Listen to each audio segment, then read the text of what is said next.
Porque lo que se perdió está entre Génesis 1 y Génesis 3. Porque Jesús no dijo simplemente vine a mejorar la condición del hombre, ni dijo solamente vine a perdonar al pecador, sino que habló de algo perdido. Y si Él vino a buscarlo y a salvarlo, entonces eso perdido no puede ser un detalle secundario, tiene que estar en el centro del drama bíblico completo. Porque si ya el panorama viene que se perdió en Génesis del 1 al 3, ese eco o ese vacío tiene que estar en la Biblia entera hasta que Cristo aparece. La pregunta es, ¿qué fue exactamente lo que se perdió? ¿Qué perdió el hombre en el huerto? ¿Qué vino a recuperar Cristo? ¿Qué había entre Génesis capítulo 1, capítulo 3, que al quebrarse dejó una herida tan profunda que el cielo respondió enviando a un hijo? Este tema que vamos a hablar ahora es, entiendo yo, la raíz para que usted entienda por qué Jesús debía venir. Para que usted entienda por qué Moisés no fue suficiente, por qué Abraham, por qué David, ¿sabe? Que fue lo que yo les explicaba también acerca de todas las salvaciones que Dios envió a través de esos grandes hombres, porque es como si no fuera suficiente, para así decirlo. Y entre las cosas que pudiéramos hablar brevemente, es que lo que se perdió, como Jesús mismo lo dice, y lo que Él tenía que salvar, no lo podían ni salvar ni buscar aquel que no lo conoce. ¿Me siguieron? Repito, como lo que se perdió y lo que Jesús debía de buscar, porque ¿cómo usted va a buscar algo que usted no conoce? Porque si yo le digo un ejemplo a Erika, sálvame la foto de mi hermana. ¿Qué sabe Erika quién es mi hermana? Vas allá a la primera foto, la primera que encuentre. Ojalá sea hasta de un caballo. Y wow, y él tiene una hermana con un caballo. Dame, llevo esta foto. No sé si me siguen la idea. Pero cuando ya Erika conoce quién es mi hermana, sabe a lo que va, no va a descansar hasta dar con ellos. ¿Me sigue? Por eso hay algo muy importante que debemos de entender. Por favor, busquen Mateo 18 y tengan por ahí también a Lucas 19. Vamos a leer unos versículos que es con ellos que vamos a iniciar, porque exactamente Jesús en todos los evangelios, en la Biblia completa, en los únicos lugares que se menciona esto es en Mateo 18, 11, y luego está en Lucas 19, 10. Vamos a leer Mateo 18, pero vamos a empezar del verso 10, porque ahí habla la parábola de la oveja perdida. ¿Y qué dice? Mirad que no menospreciéis a uno de estos pequeños, porque os digo que sus ángeles en los cielos ven siempre el rostro de mi Padre que está en los cielos.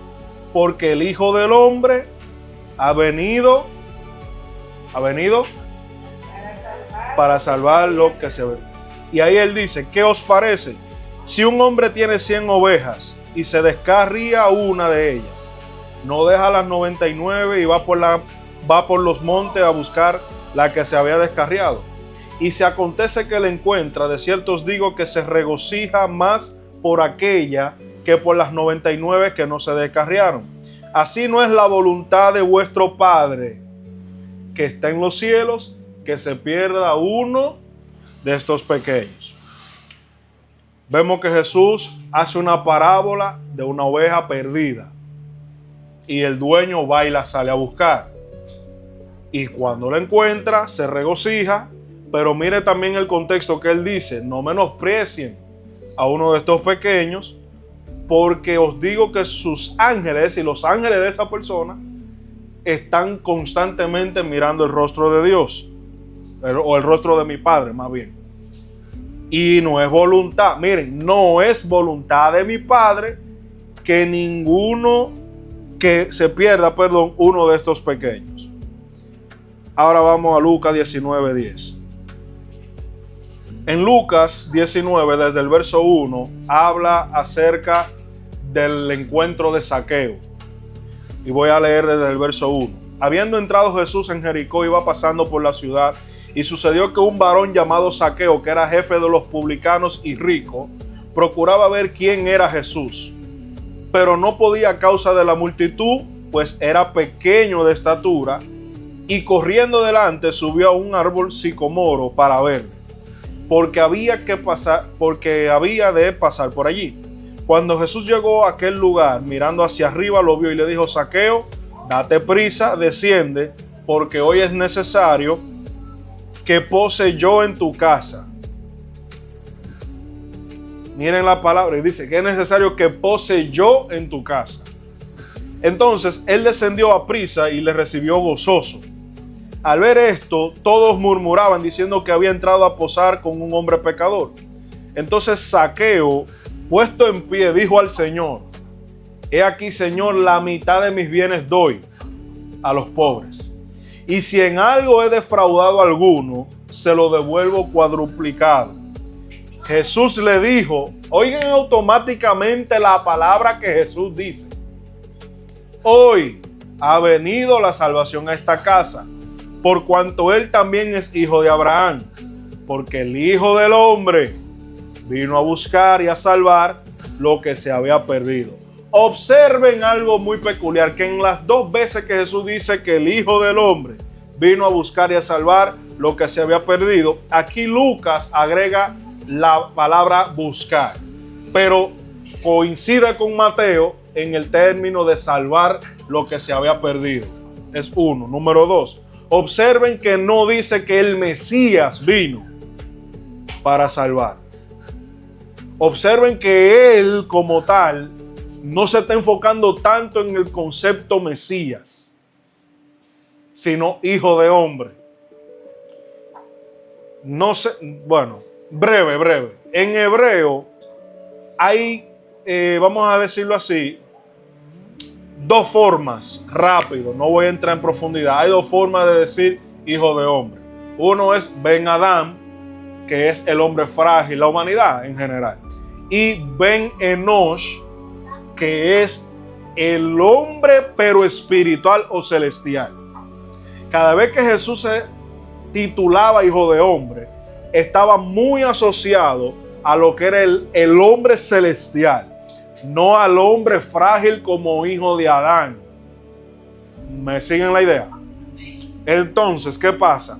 Eso va a ser una sola clase para que entendamos eso, porque entendiendo por qué Jesús se titulaba hijo de hombre, vamos a comprender muchísimas cosas. Lo tercero es que Jesús habla acerca de algo en estas parábolas, o en estos versículos, es que el Hijo del Hombre vino a buscar y a salvar lo que se había perdido. Es decir, dos cosas. Una, Jesús sabe que se perdió. Y segundo, lo que se perdió fue algo, no alguien. Porque él dice que el Hijo del Hombre vino a salvar los que se habían perdido, sino una sola cosa: lo que se había perdido. Ahora, por favor, no me malinterpreten del hecho que le estoy diciendo. No estoy diciendo con eso que Jesús no vino a salvar a la humanidad, porque ese no es mi enfoque de esta enseñanza. Por eso se llama lo que se había perdido, porque, a ver, ¿quién no sabe que la humanidad estaba perdida? Usted decirme a mí que Dios no sabía que la humanidad estaba perdida, o sea, Dios sabe que sí. ¿Por qué razón? ¿Y dónde estaba la humanidad, Idelson? Bueno, la humanidad estaba todo el tiempo, la humanidad estaba aquí en la tierra. ¿O dónde ha estado la humanidad? La humanidad nunca ha dejado de estar aquí en la tierra, ¿o sí? La humanidad todo el tiempo ha estado aquí en la tierra. Entonces, ¿qué sucede? Entendiendo esto, a mí se me entró esa curiosidad profunda, porque, como dijo, creo que fue Pilato, lo escrito está. Por algo se escribió así. Y aquí viene algo muy peculiar. La pregunta entonces, ya luego leyendo o lo que ya leímos, que es que el Hijo del Hombre vino a buscar y a salvar lo que se había perdido. La pregunta que debería de surgir no es si Cristo vino a salvar, porque eso ya lo sabemos, que Él vino a salvar. Y de hecho, cuando Él nace, lo que dice el ángel, y su nombre será Jesús o Yeshua, porque Él salvará a su pueblo del pecado. O sea, ya sabemos hasta de qué vino a salvar Él. La pregunta es, entonces, si ya sabemos que Él vino a salvar, y ya sabemos que Él vino a salvar al hombre del pecado, la respuesta no puede ser jamás que Él vino a buscar el pecado, porque, díganme, eso no tiene sentido en absoluto. Tampoco podemos decir que vino a buscar la humanidad, porque estamos aquí. ¿Para dónde nos llevó? Estamos aquí, ¿verdad que sí? O sea, que si comenzamos a buscarle la respuesta, vamos a terminar como hasta en el limbo, si es posible. Pero no, Él sabe, porque el tema, vuelvo y les repito, es que Él sabía lo que venía. Nosotros no sabíamos lo que Él venía. Y no solo nosotros, aún los que lo crucificaron no sabían. Porque dicen que si ellos supieran a quién estaban crucificando, no lo hubiesen hecho, dice Pablo. Entonces, la pregunta es, ¿qué fue exactamente lo que se perdió? ¿Qué perdió el hombre en el huerto? ¿Qué vino a recuperar Cristo? ¿Qué había entre Génesis capítulo 1, capítulo 3, que al quebrarse dejó una herida tan profunda que el cielo respondió enviando a un hijo? Porque lo que se perdió está entre Génesis 1 y Génesis 3.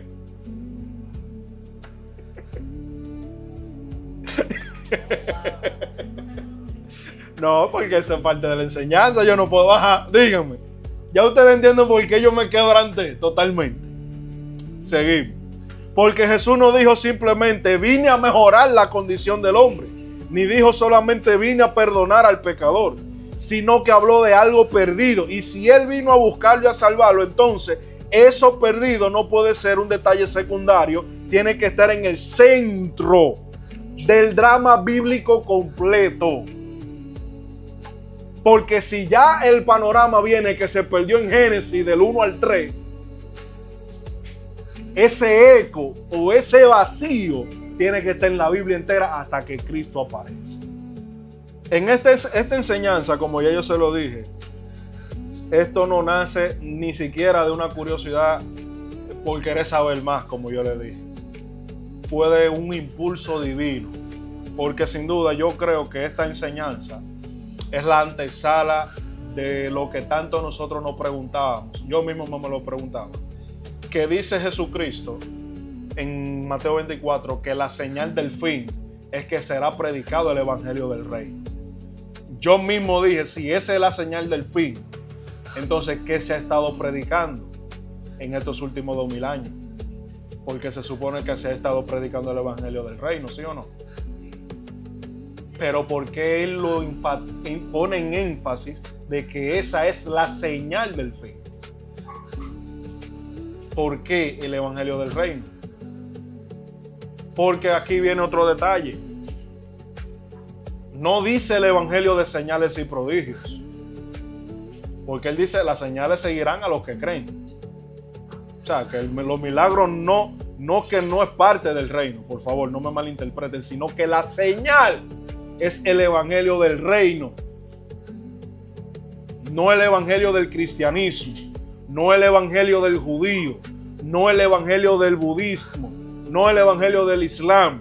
El evangelio del reino. Que vamos a enseñar qué es el evangelio del reino. Señor, esto les repito, me abrió el panorama completo y por ello fue mi temor.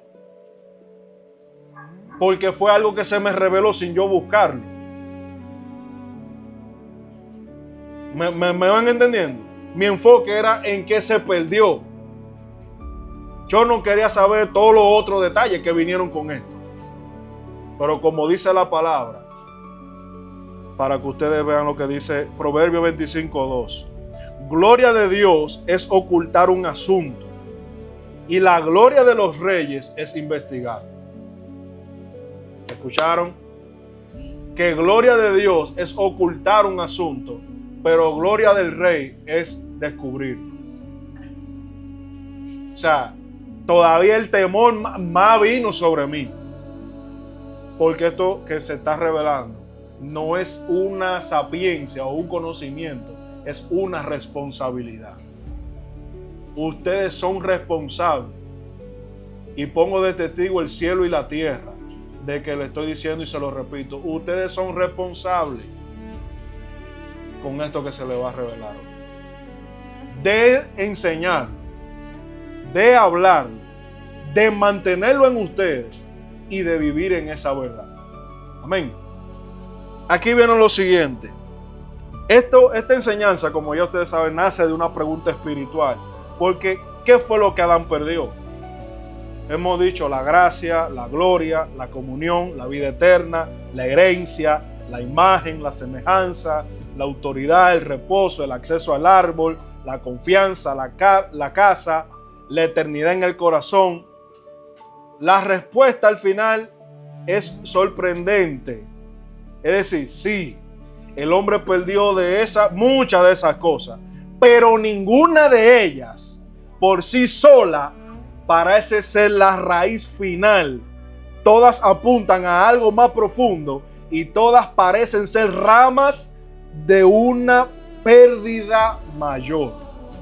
Es decir, todo lo que hemos dicho, que si la gracia, que si la semejanza, que si la imagen, todo eso es verdad, pero que esos son, por ejemplo, como Pablo dice, que por un hombre entró el pecado y por el pecado entró la muerte, y la muerte, y por ahí siguió un despliegue. Es decir, es verdad, Adán perdió la casa, perdió la herencia, perdió esto, perdió aquello, pero hay algo específico que perdió Adán aquí, que entonces se fue derrumbando todo lo demás.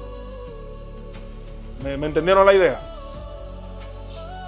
Entonces, entre las grandes posibilidades que hablamos, que el hombre perdió en el huerto, obviamente vamos a ir despacio porque, señores, fue en 4 semanas detrás de esto, metiéndole 9 y hasta 8 horas de estudio, en griego, en hebreo, en arameo, porque estaba tratando de entender y no entendía ni papa. Vamos a dejar que la escritura nos hable para que tengamos esa verdad dentro. Presten atención todos, Diego principalmente. Anael, presta atención para que tú le expliques a papá, ¿oíste? Presta atención que papá te va a preguntar que tú escuchaste. Así que presten atención. Vamos a dejar que la misma Biblia sea que responda. No yo, la misma Biblia. Porque hay muchas cosas que legítimamente podrían encajar como lo perdido, mas no fue lo que se perdió. Por ejemplo, una de las primeras cosas que hablamos, se perdió la gracia.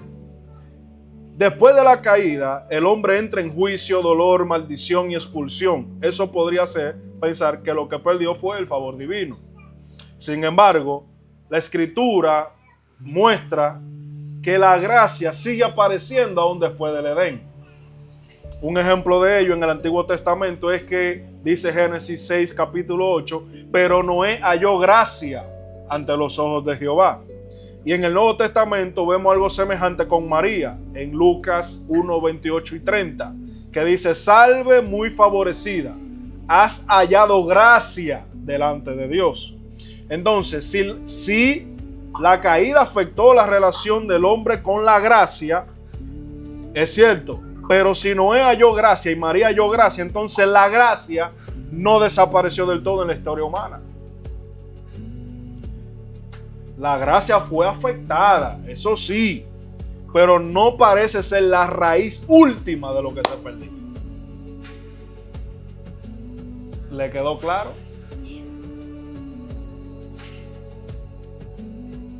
O sea, la gracia no fue lo que se perdió. La gracia sí es restaurada una vez más con la llegada de Cristo, pero no fue lo que se perdió. Lo segundo que pudimos haber dicho, o creo que dijimos, fue que se perdió la gloria. Porque Pablo mismo lo dice, por cuanto todos pecaron, hemos sido destituidos de la gloria de Dios. La desnudez de Génesis 3, es decir, la vergüenza, la caída, la exposición, todo sugiere una pérdida de gloria. Sin embargo, la gloria vuelve a manifestarse en otro momento de la historia. Moisés, por ejemplo, en Éxodo 34:29, dice que la piel de su rostro, hablando de Moisés, era resplandeciente después de que hubo hablado con Dios. Y Pablo habla de una transformación continua en 2 de Corintios 3:18 y dice, somos transformados de gloria en gloria en la misma imagen. Tercero, cuando Jesús está también en el monte de la transfiguración, Jesús no se ha muerto todavía, dice que resplandeció su vestido, ¿verdad? Entonces, lo otro es que, si mal no recuerdo, Moisés le dice a Dios, muéstrame tu gloria, y Dios le dice, no puede ver a alguien mi rostro y vivir, y le muestra la espalda y no sé qué cosa. Es decir, que en cierto sentido Moisés vio la gloria, no todo, pero vio una parte. Entonces, si lo que se perdió fue la gloria, no tiene sentido que Moisés la vea, porque le acabo y le repito y le hago énfasis, lo que Jesús vino a recuperar, solo Él podía recuperar, porque solo a Él se le asignó esa tarea. Ay, padre, madre.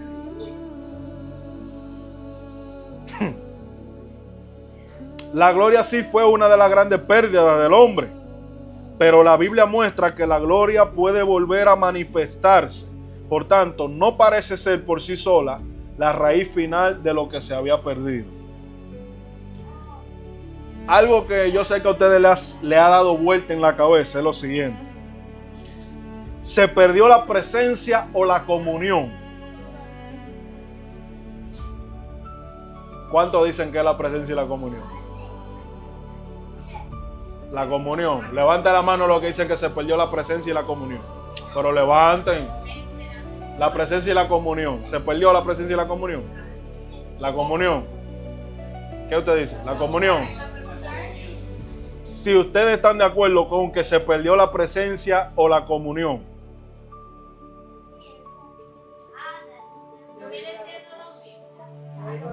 No. Son relacionables, pero no es lo mismo. Sí. Exacto. O sea, ¿están de acuerdo que sí? ¿Eh? Yo digo que se perdió las dos cosas. La presencia y la comunión. Dígame, Diego. ¿Se perdió las dos cosas? ¿Se perdieron las dos cosas? Es de lo mismo, es del tema. Para yo No. tener una comunión. O dime.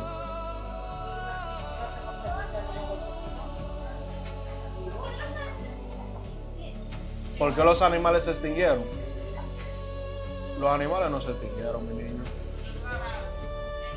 Eso es otra cosa, mi niño. En realidad, ¿qué te explico, mi niño? Todo en la vida evoluciona. Todo. El megalodón, el dinosaurio, el tiranorrex y todo el mundo. Incluso hasta el leviatán también. Todo evoluciona. Entonces, ¿qué pasa? No es que se extinguieron, sino que se transformaron en otra cosa. Como nosotros también seremos transformados. Bien, ok. ¿Entendiste? Excelente. Respondo entonces a la pregunta. Génesis 3 aparece apuntar hacia aquí. ¿En qué sentido? En Génesis 3:8 dice, y oyeron la voz de Jehová Dios que paseaba en el huerto, y el hombre y su mujer se escondieron. Y dice Adán también en el verso 10 del mismo capítulo 3, oí tu voz en el huerto y tuve miedo. Es decir, el hombre se esconde de la voz, la comunión se rompe, la presencia que antes no lo aterraba, ahora le produce miedo, pero la escritura muestra que después del Edén, la comunión con Dios no desapareció del todo. Porque Enoc caminó con Dios. En Génesis 5:24. Y Moisés habla con Dios de forma extraordinaria. Dice Éxodo 33:11, y hablaba Jehová a Moisés cara a cara, como habla cualquiera a su compañero. Es decir, Es verdad, la comunión fue profundamente herida, pero no abolida por completo. Entonces, sí es parte de la pérdida, pero no la raíz final. No, claro. Ahora viene la pregunta, ¿se perdió la vida eterna o el acceso a la vida? En Génesis 3:22 dice, es decir, la caída sí afectó el acceso al árbol de la vida. Ahora pues, que no alargue su mano, dice Génesis 3:22, ahora pues que no alargue su mano y tome también del árbol de la vida y coma y viva para siempre. Y luego Dios guarda el camino del árbol. Eso parece señalar una pérdida real del acceso a una vida que el hombre no podía sostener ya en su condición caída. Pero Jesús redefine qué es la vida eterna de una manera más profunda. Y esta es la vida eterna, Juan 17:3, que te conozcan a ti, el único Dios verdadero, y a Jesucristo a quien has enviado. Entonces, la vida eterna no es solo una duración, está ligada al conocimiento relacional con el Padre. Ahora, es verdad, el hombre perdió acceso a una forma de vida, pero la pregunta más profunda es, ¿qué hizo posible o cómo se lo explico? ¿Qué relación hacía posible ese tipo de vida? ¿Me entendieron la idea? Porque es verdad, perdió la vida eterna, pero el hombre siguió siendo hombre. Dios siguió siendo Dios. Es verdad que el hombre pecó, pero brother, si la idea es simplemente el pecado, da una palabra y quítalo. ¿Por qué tú no lo quitaste desde un principio? ¿Me van entendiendo la idea? Es decir, es verdad, se perdió el acceso a la vida eterna. Pero ¿qué fue lo que alteró ese acceso? Ok, el pecado está todo, pero Cristo ya volvió el pecado, ¿sí o no? Entonces, ¿por qué no tenemos nuevamente la vida eterna?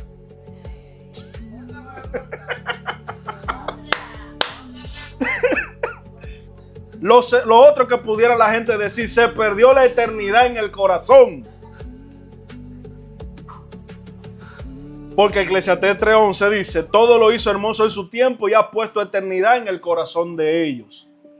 Eso no muestra que el hombre fue hecho con hambre. Escuchen, eso nos muestra que el hombre fue hecho con hambre de algo más grande que el tiempo. Pero el texto no dice que esa eternidad fue arrancada del corazón, sino que el hombre sigue cargando una intuición que no logra descifrar plenamente. Es decir, la eternidad parece seguir latiendo en el corazón humano, aunque desordenada y oscurecida. Por tanto, la eternidad no parece ser la raíz principal de lo que se perdió. O sea, la eternidad siempre ha estado ahí y siempre va a estar ahí. No se atreve nadie a decir qué fue lo que se perdió. ¿O sigo? Se rinden ya. ¿Qué fue lo que se perdió? Pero yo lo voy a decir al final.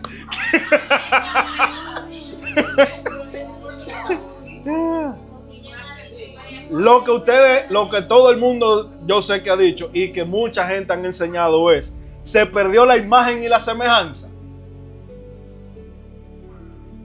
¿Quién que levanta la mano lo que diga se perdió la imagen? ¿No se perdió? Ok, seguro. ¿Están seguros? Porque que dice la Biblia que no creó a imagen y semejanza. Entonces estamos aquí todavía. Seguro. Imagen. Sí, se perdió la imagen y semejanza. No, porque Dios que somos hechos. Yo dije. La imagen y semejanza.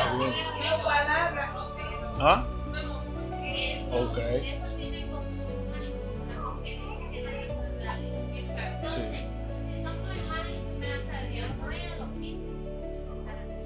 No tanto a lo físico.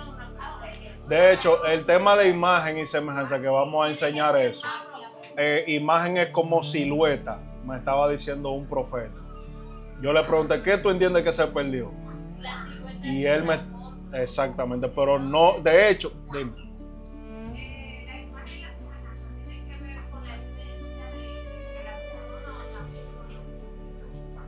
¿Cómo así la esencia de la persona?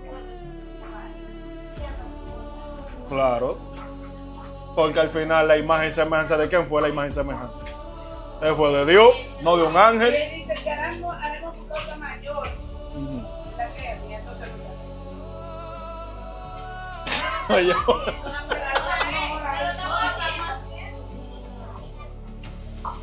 bien, familia. Vea que casi escuchen. El hombre fue creado a imagen y semejanza. Génesis 1:26. Hagamos al hombre a nuestra imagen conforme a nuestra semejanza. Sería lógico pensar que se perdió con la caída. Sin embargo, después del Edén, la Biblia sigue hablando del hombre como portador de la imagen divina. Génesis 9:6. Porque a imagen de Dios es hecho. Y Santiago dice en Santiago 3:9, los hombres que están hechos a la semejanza de Dios. Es decir, conclusión, la imagen fue herida, distorsionada, caída, pero no borrada por completo. Así que tampoco parece ser la raíz única de lo que se había perdido. Es decir, no se perdió, o sea, se perdió en parte, pero no todo.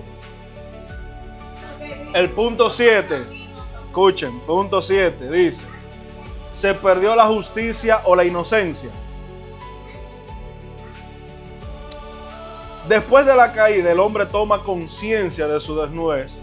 Entonces fueron abiertos los ojos de ambos y conocieron que estaban desnudos. Génesis 3:7. La inocencia se quiebra, la culpa entra, la vergüenza aparece, pero la Biblia sigue mostrando hombres descritos como justos e íntegros. De hecho, en Job 1:1 dice que era un hombre perfecto y recto, temeroso de Dios y apartado del mal. Y en Lucas 1:6 dice acerca de que ambos eran justos delante de Dios. Es decir, conclusión, la inocencia edénica sí se quebró, pero a la justicia como obra de Dios vuelve a aparecer en la historia. Entonces, explica parte de la pérdida, pero no necesariamente su raíz más profunda. Número 8, son 12. Estamos llegando. Se perdió el reposo porque después del pecado el lenguaje cambia a dolor, espino, sudor y fatiga. En Génesis 3:19 dice, con el sudor de tu rostro comerás el pan. Eso sugiere una pérdida de reposo, pero el reposo vuelve a aparecer como promesa divina. Es decir, es como que le quitan el reposo, pero vuelve y aparece como una promesa divina. Entonces, ¿se perdió el reposo? ¿Fue eso lo que se perdió o no?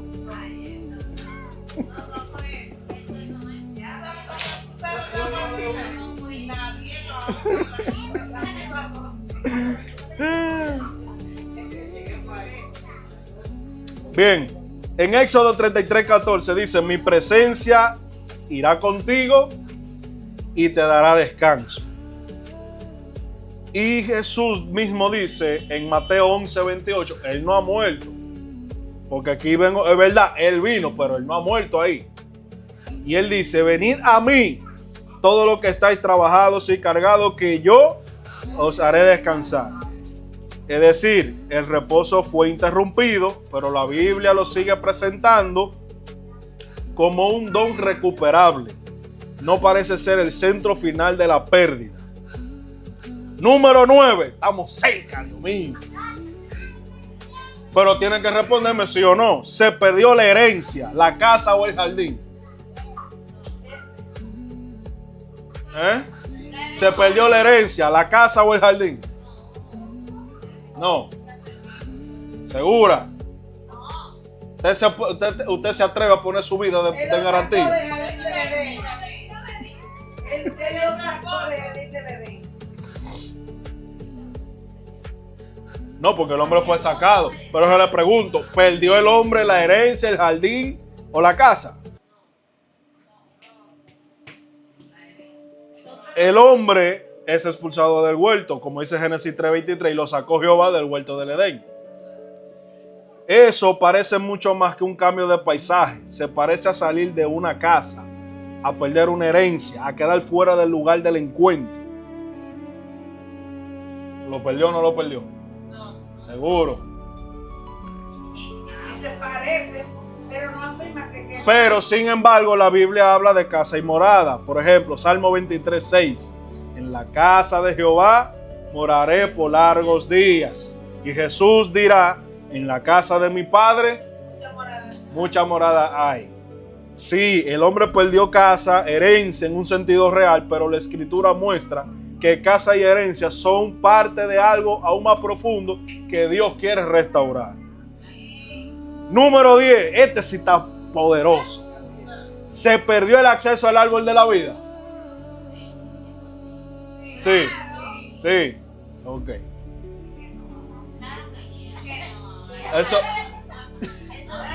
Eso fue lo que se perdió entonces.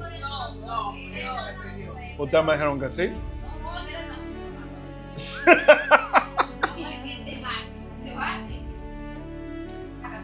Génesis 3:24 dice. Es que yo les dije a usted que lo que se perdió está entre Génesis 1 y 3. Yo no sé qué ustedes andan buscando en otro lado de la Biblia. Y es una sola cosa que yo estoy hablando. No es eso. No es eso. Nada de eso. No. Podría ser, dice la cuñada. Génesis 3:24 dice, guardó el camino del árbol de la vida. Eso es real. Pero el árbol reaparece al final de la escritura. Apocalipsis 2:7. Al que venciere, le daré a comer. Yo. Pero usted cree que fue de allá arriba que vino. Fue organizado de allá arriba. ¿Qué ustedes creen? 3:24. Pero Apocalipsis 2:7 dice, al que venciere, le daré comer del árbol de la vida. Y luego en Apocalipsis 22:2 dice, en medio de la calle de la ciudad estaba el árbol de la vida. Es decir, el acceso al árbol sí se perdió, pero la Biblia lo presenta como parte de la restauración final, no necesariamente como el nombre último de la raíz perdida. Óigame, el que me diga que no, tiene que arrepentirse. ¿Se perdió la autoridad o el gobierno?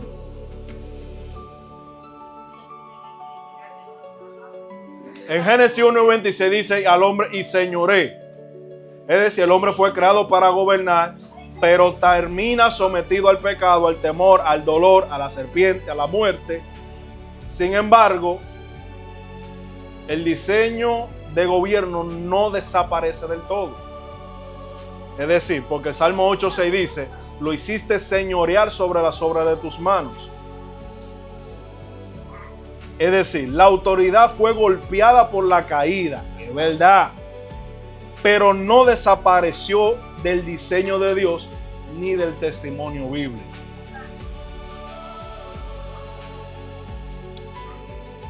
Se perdió la fe, la confianza o la obediencia filial. La 2. la obediencia. Se perdió la obediencia.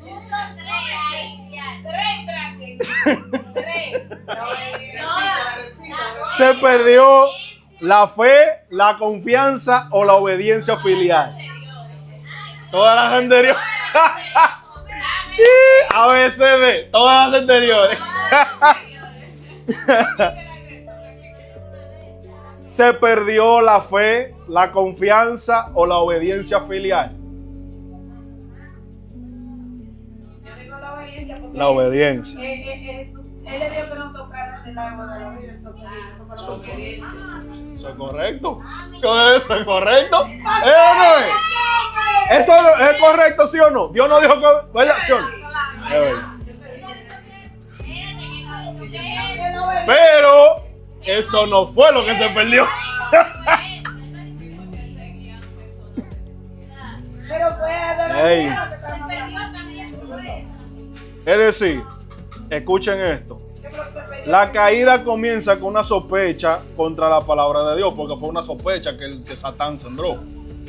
La serpiente distorsiona la voz y el hombre deja de descansar en lo que Dios dijo. Pero más tarde, la fe vuelve a aparecer con fuerza.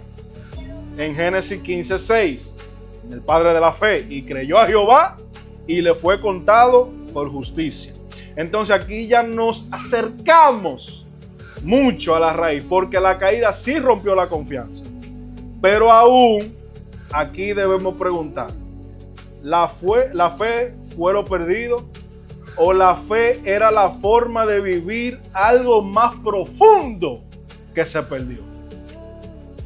¿Qué nos dicen estas 12 posibilidades? Porque escuchen, eso fue un rompecabezas que yo les dije a ustedes. Que juntándolo las 12 cosas que hemos hablado, una sola palabra nos revela automáticamente todo. Porque, es verdad, el hombre perdió gracia, perdió gloria, perdió comunión, perdió vida, perdió acceso, perdió reposo, perdió herencia, perdió autoridad, perdió confianza. Pero también nos dicen otras cosas, que todas esas realidades vuelven a aparecer en la historia. Es decir, en la Biblia entera, todo eso que se perdió vuelve a aparecer. Pero hay una sola cosa que no apareció nunca hasta que Jesús no vino. No, la obediencia del Padre, ¿no?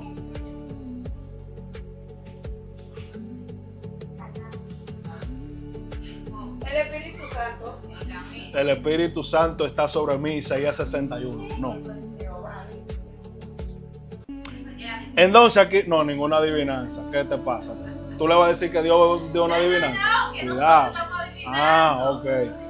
Entonces, si todas esas cosas Aquí se voy. unieron, En una sola palabra. Usted los... Dios mío, Padre amado. ¿Qué pérdida está debajo de todas ellas? ¿Qué se quebró en Génesis 1:3 de tal manera que todas las demás cosas quedaron heridas a la vez? Para responder eso necesitamos mirar el patrón que hay en el Antiguo Testamento. Siéntense porque yo no termino ahora. No estamos buscando una metáfora suelta. Estamos buscando historias donde el patrón se vea claro. Algo o alguien que pertenece a Dios entra en pérdida, esclavitud, extravío o lejanía. Y Dios mismo interviene para recuperar. Por ejemplo, en Éxodo 4:22 al 23, vemos un reflejo pequeño de eso que se perdió. Y es que Dios le dice al faraón: Israel es mi hijo, mi primogénito. Deja ir a mi hijo para que me sirva. Aquí la liberación no se narra solo como rescate político, sino que se narra como el padre reclamando un hijo esclavizado. No. entonces, Ustedes no quisieron responder ahorita. Déjenme hablar ahora. entonces vino a la libertad, era que diríamos, porque si eran esclavos, todos eran esclavos. Perfecto, mi amor, pero que ese tipo de liberación, como yo le explico, de salvación, ya había venido antes. Es decir, había pertenencia previa, porque Dios está hablando de algo que le pertenece, porque aquí hay que ver un detalle. El afán de Dios de ni siquiera empezar con otra humanidad de nuevo, no es porque Dios no puede hacerlo, es que lo que se perdió le pertenece. ¿Me entienden? Es decir, no es que yo no tengo poder de hacer otra cosa, es que es mío. No es que yo no puedo hacerlo con otra cosa, es que me pertenece. Y lo mío no se puede quedar perdido. No sé si entienden la dimensión. Es decir, la pérdida o la caída del hombre le hizo trastornar la concepción de Dios, que cuando el hombre veía que Dios se acercaba, le daba miedo. Es decir, cuando el hombre cuando veía que Dios se acercaba a él, al hombre le daba un temor y un terror y un miedo, que era como, para que usted me entienda más o menos, el hombre, en vez de percibir a Dios, lo que posiblemente estaba percibiendo era un juicio o al diablo en su conciencia. ¿Me van entendiendo? ¿Me van siguiendo? No, quíntenme. Voy para allá, espérense. Dice, había pérdida Egipto, esclavitud, opresión. Había intervención divina. He descendido para librarlos. Había una restauración. Deja ir a mi hijo. Éxodo es una de las primeras grandes pistas de que el rescate de Dios tiene lenguaje filial. Es decir, en Oseas 11, verso 1. Señores, lo que yo le estoy leyendo es como Dios tratando de volver a introducirle a la humanidad una idea siquiera de lo que se le perdió. Porque no fue tampoco la unción. Mucha gente quizá hace, no, que se perdió la unción. No, la unción nunca se perdió. Oseas dice, Oseas 11:1, cuando Israel era muchacho, yo lo amé, y de Egipto llamé a mi hijo. Aquí Dios habla como padre. Recuerda haber enseñado a andar, haber tomado en brazos, haber atraído con cuerda de amor. Israel se aparta, pero Dios no deja de llamarlo hijo. Pay attention. No porque el hijo es Jesús. De tal manera amó Dios al mundo que ha dado a su hijo. Pero pay attention. Achtung bitte en alemán. Así que el rescate no nace de una deuda legal, sino, o sea, el rescate que Dios está tratando, Padre, por favor. Lo que Dios está tratando con Israel y con todo lo que usted está viendo en la Biblia es una enseñanza pedagógica al subconsciente colectivo de la humanidad completa. Con ejemplo de un pueblo, del plan que Dios quiere hacer con la humanidad completa. Pero que era difícil entrarle, porque la humanidad, cada vez que Dios trataba por sí mismo, en cierto sentido, explotaba. Es decir, no había vasija para retener. De hecho, hoy día hay gente que aún Jesús vino, aún Cristo presente y aún recuperando y todo lo demás, todavía no hacen el cruce. O como él le dijo a Nicodemo, no han nacido de nuevo, aunque tengan 20, 30, 40, 50 años dentro de una iglesia y sabiéndose la Biblia. En Jeremías 31:20 dice, ¿no es Efraín hijo precioso para mí? Mis entrañas se conmovieron por él. Dio disciplina. Pero ¿qué pasa? Pero no borra el vínculo. El hijo sigue siendo precioso. Dios promete hacerlo volver. En Jeremías, pero miren por favor el vocablo y el lenguaje. Jeremías 3, verso 19. El Padre como futuro de restauración. Me llamaréis Padre mío y no os apartaréis de en pos de mí. Aquí la restauración no se describe solo como vuelta del exilio.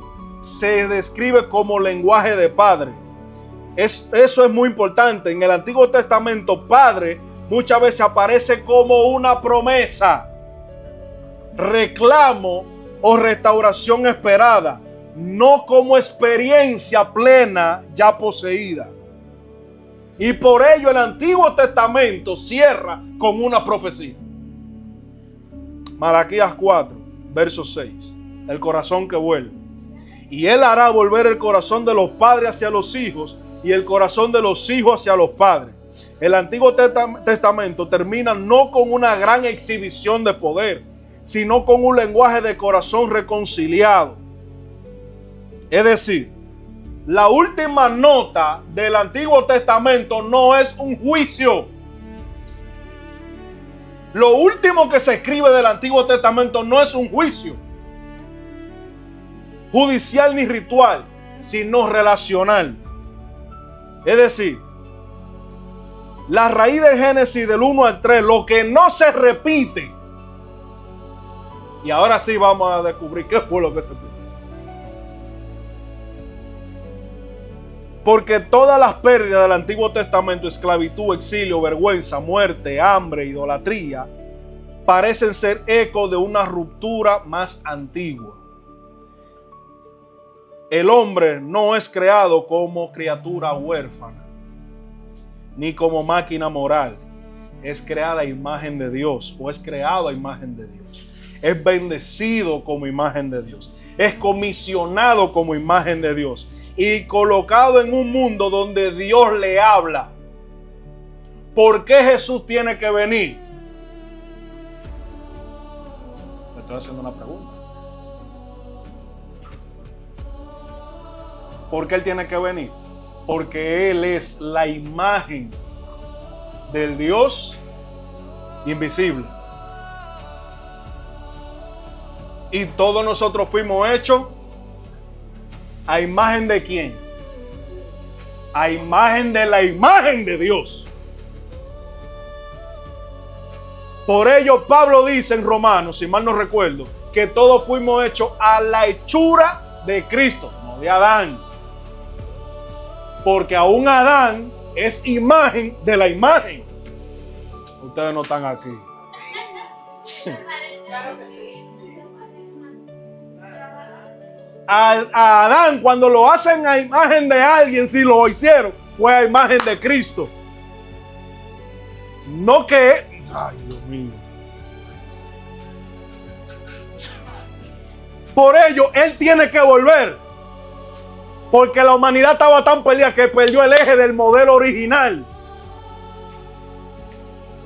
Y para poder restaurar, es más, usted va a un vehículo que quiera hacerle que se le jodió la computadora, si no lo lleva a la casa original, no lo va a reparar nunca. Lo van a poner a funcionar, pero nunca va a ser como el original. Si no va a la casa original. Y si no hicieron a imagen de la hechura de Cristo, de la imagen que dice Pablo, y en Él habitaba la plenitud de Dios.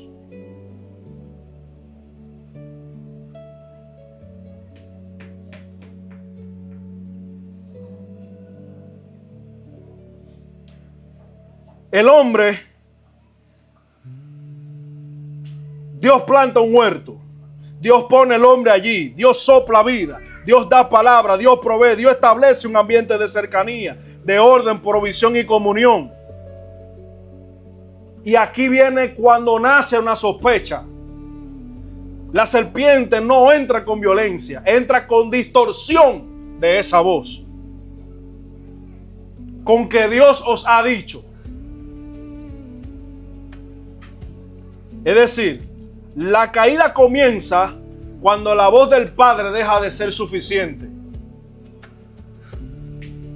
Por ello, dice Adán, oí tu voz en el huerto y tuve miedo, porque estaba desnudo y me escondí. Ahí está el punto de quiebre.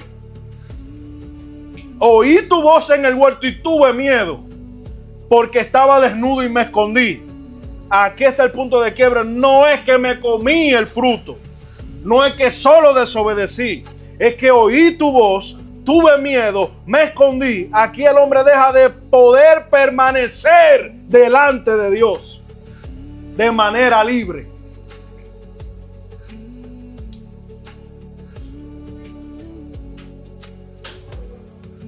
Es verdad, el hombre perdió la gracia, se perdió la gloria, se perdió el acceso, se perdió el reposo, se perdió la herencia, se perdió la confianza, se perdió la comunión, se perdió la vida.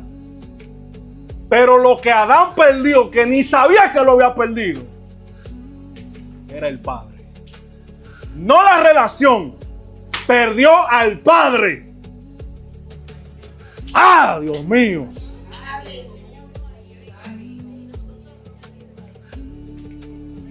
Lo que Adán perdió fue al Padre. Por ello, la parábola del hijo pródigo le va a resonar ahora cuando el Padre dice: he aquí mi hijo que estaba muerto es hallado. Estaba perdido. Ha sido hallado. Estaba muerto y ha revivido.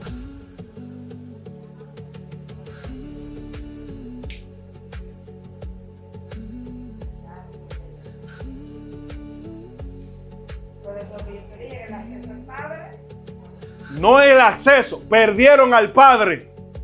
No, Señor, no fue el acceso, es que perdieron al Padre. Estaban huérfanos, por eso Jesús dice: no los dejaré huérfanos.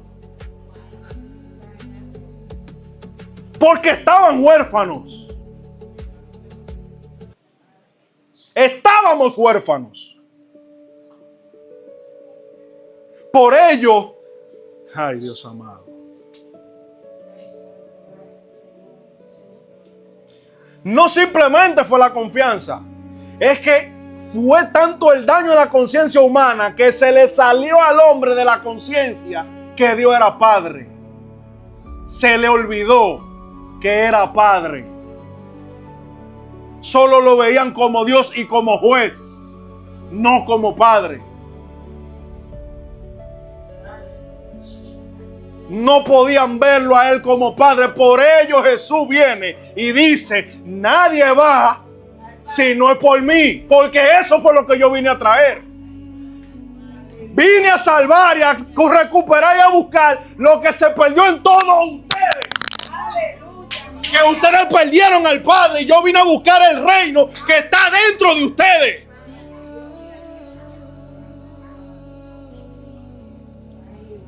Vine a salvar lo que ustedes dieron por perdido, que era el Padre, no su alma.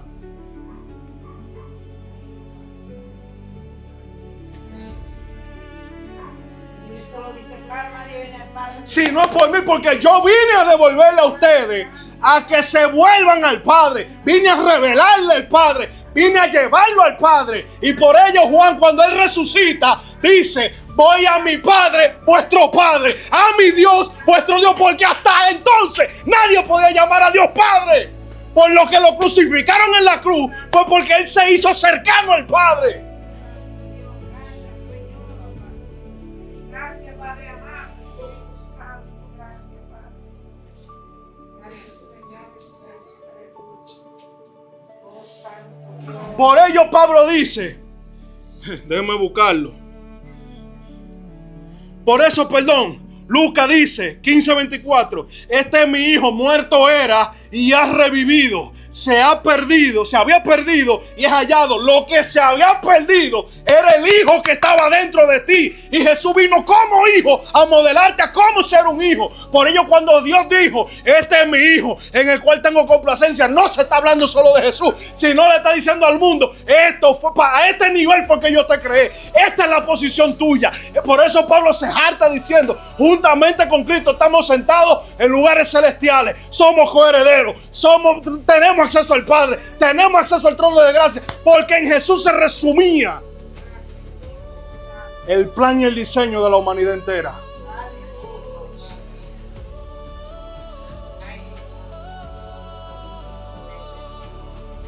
Por eso, en el Antiguo Testamento, el Padre era como una promesa oculta. Deuteronomio 32:6, ¿no es Él tu Padre? Segunda de Samuel 7:14, yo le seré a Él Padre. Salmo 89:26, tú eres mi Padre. Isaías 63:16, pero ya Isaías 63:16 es cuando, creo yo, la profecía de resurrección y todo eso. Tú, oh Jehová, eres nuestro Padre. Isaías 64:8, ahora pues Jehová, tú eres nuestro Padre. En Jeremías 3:19, me llamaréis, Padre mío, me llamaréis, Padre mío, porque no le llamaban Padre. Y Malaquías 1:6, si yo soy Padre, ¿dónde está mi honra? Me honran como Dios, no como Padre. Por eso toditos se llamaban hombre de Dios, siervo de Dios y hombre de Dios, ungido de Dios, pero no hijo de Dios. Por eso Moisés era siervo, no hijo. Por eso Hebreos, ahora ustedes van a entender por qué dicen que el Mesías es por encima de Moisés. Porque Moisés era siervo en la casa, era siervo, claro que sí, pero no era heredero, no era hijo.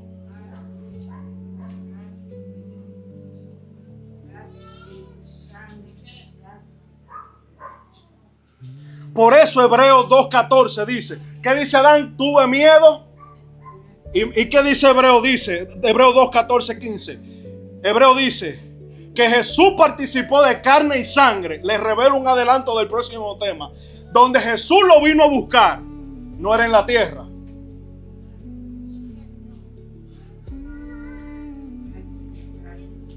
Donde Jesús vino a buscar lo que vino a buscar fue en carne y sangre.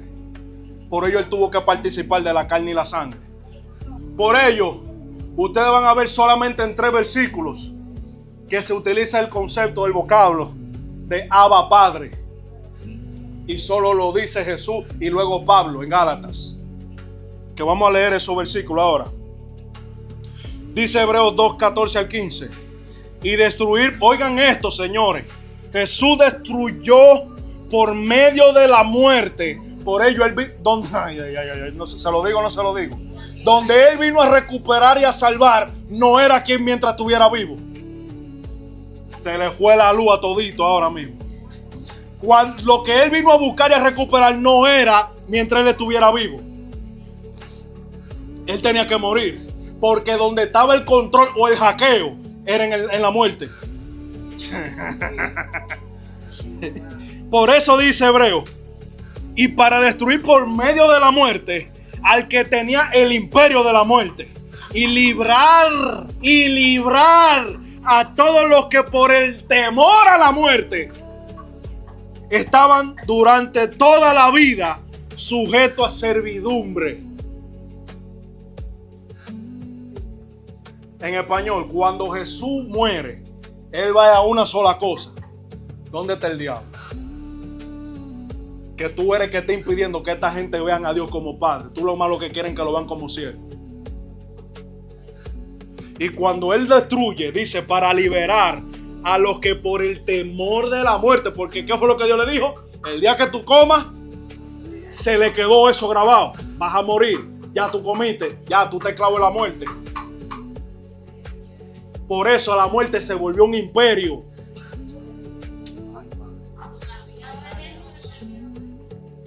Por eso Pablo después cambia el lenguaje y dice que el vivir y el morir solo lo ven ganancia al que se le reveló ya esto. Y dice, y más adelante dice que vino a llevar muchos hijos a la gloria. Otra vez, hijos. Entonces la obra de Cristo no era solo jurídica, es libertadora, reconciliadora, restauradora, filial. Y aquí viene un detalle. Porque lo que se había perdido no solamente fue de Dios con el hombre, sino también del hombre con el hombre. ¿Qué hizo Caín con su hermano? ¿Había existido eso antes?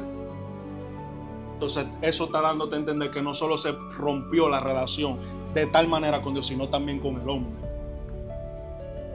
Por ello, antes del día final, que dice Malaquías, se lo leí ahorita, Dios hará volver el corazón de los padres hacia los hijos y de los hijos hacia los padres. Pero Jesús vino para, miren la cruz ahí, señores, a devolver a nosotros con el Padre y de los padres hacia los hijos y de los hijos hacia los padres. Ahí es que está la cruz.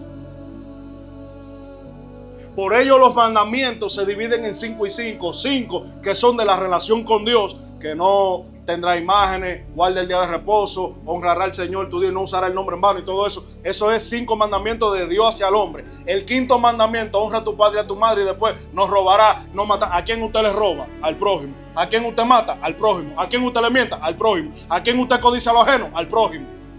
Entonces los 10 mandamientos te están dividiendo o restaurando en cierto sentido la relación con el Padre y por ende con el prójimo como tal. ¿Me siguen? No es esto que suena. Entonces, voy cerrando. Pablo dice, no habéis recibido el espíritu de esclavitud. Escuchen, no habéis recibido el espíritu de esclavitud, Romanos 8:15, para estar otra vez en temor, sino que habéis recibido el espíritu de adopción, porque la humanidad estaba huérfana, no tenía padre. O sea, la raíz espiritual del hombre estaba desprendida. O sea, ustedes están entendiendo la dimensión de lo que yo les estoy hablando.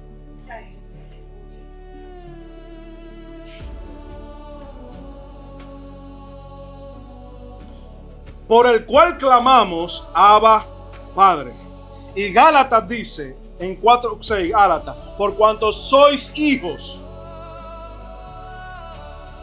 Dios envió a vuestro corazón el espíritu de su Hijo, el cual clama, Abba, Padre. Es decir, en Génesis 3, oí tu voz y tuve miedo. Pero en Romanos 8 dice, no habéis recibido espíritu de esclavitud para que tengan miedo de nuevo. Es decir, el miedo que Adán tenía, que se reprogramó con todos nosotros, Jesús viene y lo saca de raíz.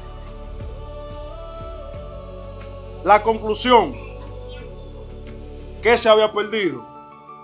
No solo la gracia, no solo la gloria, no solo la comunión, no solo la herencia, no solo acceso al árbol, no solo el reposo.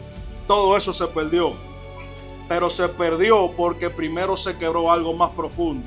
Y es que el hombre perdió la libertad de vivir delante de Dios como hijo. Perdió tanto el acceso filial al Padre, perdió la casa por dentro, la confianza sin miedo, la libertad de oír la voz y permanecer. Y por eso Cristo vino a buscar lo que Él, buscarlo escondido, hallarlo perdido, liberar al esclavo, destruir el temor, restaurar la casa, reconciliar al hijo y poner dentro del hombre el espíritu de su hijo, para que donde antes tuve miedo, ahora haya un Abba Padre. Estoy cerrando, ya estoy terminando, Señor. Malaquías dijo: Él hará volver el corazón de los padres hacia su hijo y el corazón de los hijos hacia su padre. Lucas 15 nos mostró que el padre corriendo hacia el hijo perdido. Juan 14 nos mostró Jesús diciendo: no os dejaré huérfanos. Romanos 8 nos mostró el espíritu del hijo clamando: Abba Padre. Entonces tal vez la salvación es aún más hermosa de lo que muchas veces la hemos contado. La salvación no termina cuando una deuda de pecado es cancelada, sino termina cuando un hijo vuelve a su casa. Dios mío. No termina solo en la cruz como acto jurídico, aunque la cruz sea central, termina en la casa, en la mesa, en el abrazo, en la reconciliación, en el espíritu dentro del hombre, diciendo lo que Adán ya no podía decir libremente después del huerto: Abba Padre. Y si hoy tu corazón había vivido escondido, si has vivido con miedo de la voz de Dios, si has sentido que la salvación era solo una experiencia legal y no un regreso a casa, escucha esto. El Hijo del Hombre vino a buscar y a salvar lo que se había perdido. No vino solo a rescatarte de un castigo, ni a mí tampoco. Vino a traernos, señores, escuchen. Jesús vino literalmente a llevarnos al Padre. Es como diciendo: vengan mis hermanos, es por aquí que está papá. Porque Él va, como el pastor va y busca la oveja perdida. O sea, el hombre perdió el camino, perdió la dirección. El hombre no sabía ni cómo llegar a Dios. No sabía cómo volver a Dios. El hombre tenía un anhelo de volver a Dios, pero no sabía ni siquiera quién era Dios. Por eso Pablo dice: ustedes le sirvieron a Dios que no eran dioses.